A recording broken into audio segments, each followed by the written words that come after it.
You probably noticed I've been acting different lately, a little quieter, a little more in my head than usual, like I've been holding something back, not because I'm hiding it from you, but because I've been waiting for the right moment. And now I think I'm ready. So please, before anything else, take a deep breath and listen closely. My love, what I'm about to show you is private, not because it's dark, not because it's wrong, but because it's the part of me I've never handed to anyone else. Not fully. It's the part I've kept locked up, buried deep, not out of shame, but protection. There are things I carry that don't show on my face, stories I've lived through that I don't talk about much, memories I've packed away so tight, even I don't look at them often. But I want to let you in now, not just into the version of me you already know, not just into the calm, the soft, the strong parts. I want you to see the real me, even the messy one, the scared one, the one who sometimes wakes up in the middle of the night, feeling like the world is too loud, because you've earned it. You've loved me through silence, through tired eyes, and short answers, through moods I couldn't explain, and moments I couldn't escape. You stayed, and that's why you deserve more than the surface. You deserve the whole story. So here it is, the private part, the one I've never said out loud. There was a time when I didn't think I'd be here, not just physically. I mean, emotionally, mentally. There were days I didn't feel like I mattered, days when everything felt like too much, and nothing felt safe. I smiled through it, laughed when I needed to, but inside, I was drowning, and no one saw it. No one even noticed. But now, I have you. And for the first time, I want someone to see, to really see.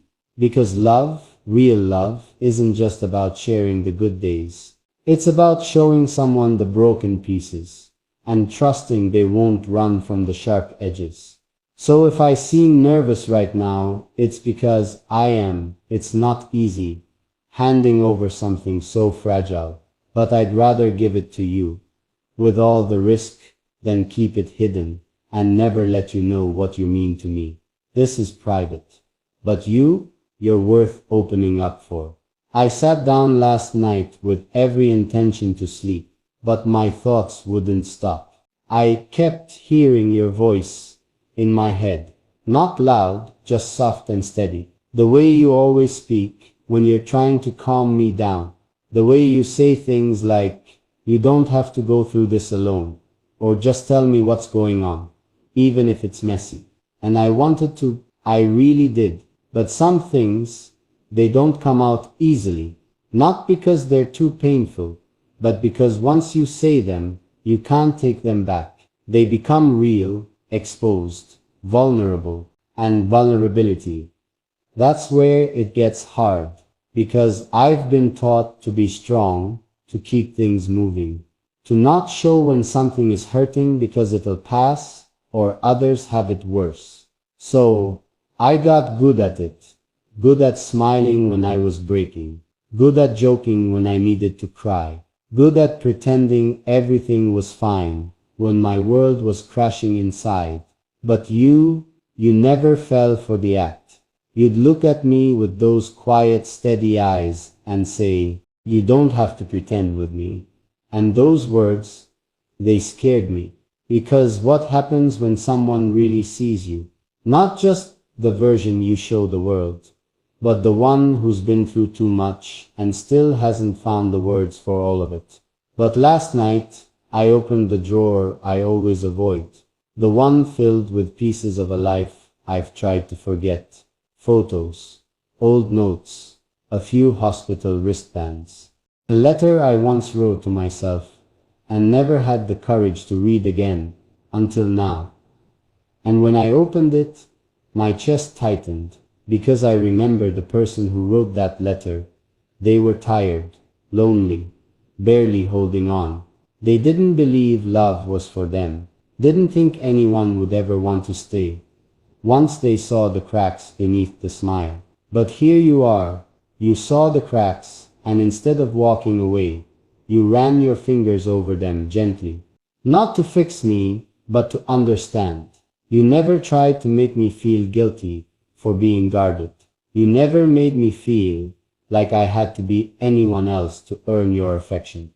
You just stayed, even when I gave you silence, even when I pulled away, even when I didn't know how to say, I need you, without it sounding like a weakness.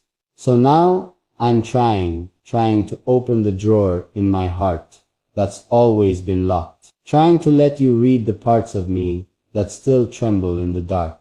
Trying to say, this is who I am. Not perfect, not polished, but real. And I know this isn't easy for you either.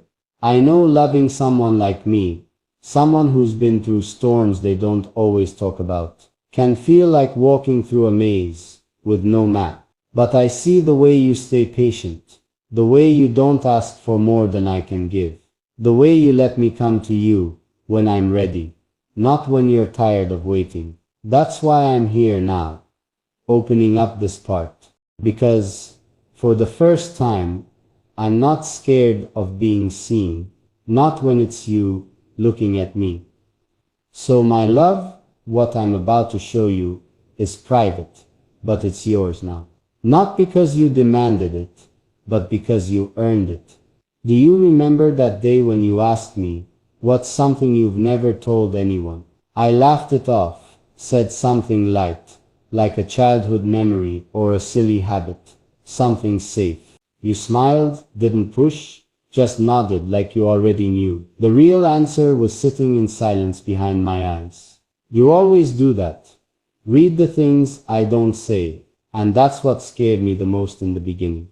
How easily you could see me when I wasn't ready to be seen. But I want to answer your question now, for real, because if anyone deserves to know, it's you. The thing I've never told anyone, not because they didn't love me, but because no one saw what I was really carrying. The anxiety, the overthinking, the constant war between pretending I was okay and desperately needing someone to notice I wasn't. And then, there you were. You didn't arrive like a hero. You didn't save me with some perfect sentence. You just stayed. You sat with me in the quiet moments. You didn't rush my healing or ask for timelines. You didn't treat me like a project, like something broken to fix. You treated me like someone worth loving, as I was, and slowly, something changed. I started sleeping through the night again. I started laughing without questioning if I was allowed to. I started making little plans, not big ones, but plans like maybe I'll cook next week, or maybe I'll show them that song I wrote years ago. You made the future feel possible again, not perfect, just possible, and that matters more than anything. So, my love, when I say what I'm about to show you is private, it's because this part of me, the one that almost gave up, the one you unknowingly saved, it's sacred. You didn't just walk into my life, you held the door open when I was ready to walk out. And I don't think you even realized you were doing it. That's what makes it real. Not the grand gestures, not the big words, but the way you kept showing up in the smallest, quietest ways, until I started showing up for myself again. So here I am, still learning, still healing, still figuring things out. But here, and with you, I finally feel safe enough to keep going. Earlier today, I opened that folder I always avoid, the one buried deep in my phone, with no title on it, the one I made for moments I couldn't talk about, but didn't want to forget, because forgetting meant pretending it never happened. Inside that folder, voice notes I never sent, pictures I almost deleted, words I wrote on nights when the pain felt too loud to keep inside. And I listened to one of those recordings today. My voice cracked halfway through it. I was whispering like I didn't want anyone to hear, not even myself. It wasn't a confession. It wasn't a goodbye. It was more like a last try. I said things like, I don't think I'm built for this world. And I wish someone could see how hard I'm trying because I don't know how much longer I can do this. And I just sat there, head in my hands. Not crying, just still. Because hearing that version of myself again made me realize how far I've come and how big of a reason you are for that. I never showed you that folder, never told you about those notes. Not because I wanted to hide them, but because I didn't think you needed to carry that weight. Now I understand something I didn't before. Love isn't about protecting someone from your darkness. It's about trusting them enough to invite them into it, and knowing they won't run. You've seen pieces of me I never meant to show, not on purpose, just in the way life pulls truths out of us when we least expect it. And not once, not even once, did you flinch. You looked at the mess and said, I'm still here. You stood by the cracked pieces and said, that's still beautiful. So here's what I want you to know now. The most private part of all, there are still hard days, still hours when I spiral a little, still moments where I get quiet. Not because I'm mad, but because I'm lost in thought, reliving things I haven't made peace with yet. But the difference now, I don't face them alone.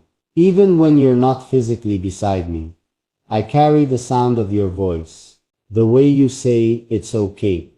Take your time, the way your eyes soften when I start to retreat inward. That presence, your presence, it grounds me. It reminds me that I'm not too much, not broken beyond repair, not someone who needs to be handled or managed, just loved as I am. So my love, what I'm showing you now is more than pain. It's proof that I've trusted you with the most hidden parts of me, and you've held them with more care than I ever thought possible.